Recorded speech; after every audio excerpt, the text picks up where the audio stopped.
Како ги убедуваш, да речем, луѓе што не сакаат да се вакцинираат? Кој ти е тактиката? Имаш некоја?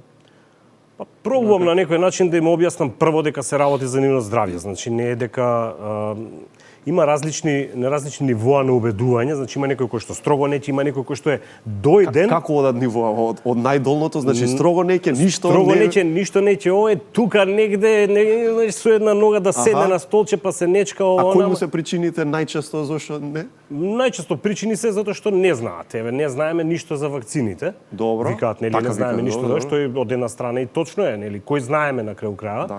Меѓутоа, она што јас се обидувам да му кажам е дека точно дека ни јас не знам, значи не е дека јас сум препаметен нешто па знам какви се и што се вакциниве. Исто како што тие мислат дека може да се направени во лабораторија или природни, истото и јас го мислам, значи никој не знаеме ништо. Меѓутоа, факт е дека ни се нужно, ајде да речам, не зло, меѓутоа едноставно без тоа не се може, за жал. Значи природна вакцина, најубаво знаеме што е природна вакцина, нели? Природа, чајче убаво природно, или кој ќе се напиеш, чист воздух, здрава храна кој ќе јадеш. Кога го нема сето тоа, значи мора сепак на некој начин да се заштитиме.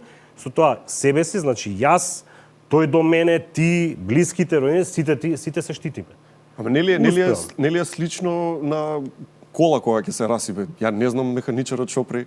Па така е. И морам да ја однесам за да се заштитам и себе и другиот и да ми ја поправи. Да, точно. А ја појма немам што прави он таму. Така е, значи му веруваме, нели ти вика ламела 12.000 и ти даваш 12.000 и толку е. Дали е таа ламела или не е таа ламела, не можеш да знаеш.